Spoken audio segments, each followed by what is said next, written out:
খুব দুখজনক বিষয় এটা ক্ৰিষ্টেল প্ৰাইম নামৰ যিটো মিনাৰেল ৱাটাৰ আছিলে এই মিনাৰেল ৱাটাৰত আপোনাৰ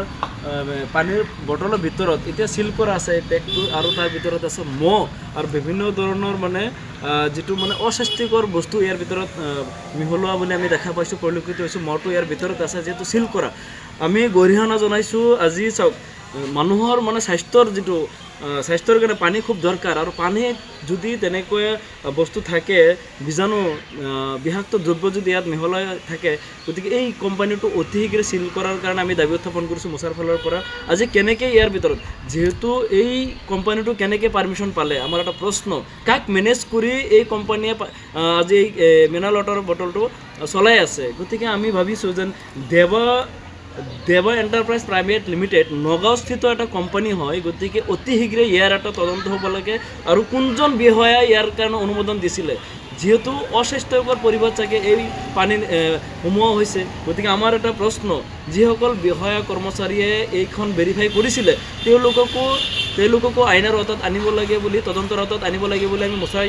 দাবী উত্থাপন কৰিছোঁ আৰু নগাঁও জিলাৰ আয়ুক্তগৰাকীও আমি দাবী জনাওঁ যেন অতি শীঘ্ৰে 24 ঘণ্টাৰ ভিতৰত এটা ন্যায়িক তদন্ত কৰি এই কোম্পানীটো কেনেকুৱা পৰিৱেশত মানে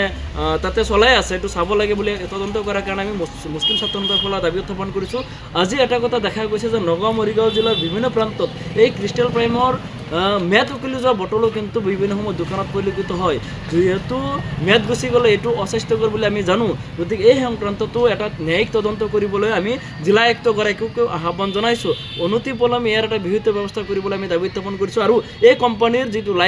লাইচেন্সটো বাতিল কৰাৰো আমি দাবী উত্থাপন কৰিছোঁ যিহেতু এইটো সম্পূৰ্ণ অস্বাস্থ্যকৰ অবিজ্ঞানসন্মত বুলি আমি ভাবোঁ নহ'লে এই চিল কৰা বটলৰ ভিতৰত কেনেকৈ মহ সোমাব পাৰে আমাৰ এজন স্থানীয় সাংবাদিকে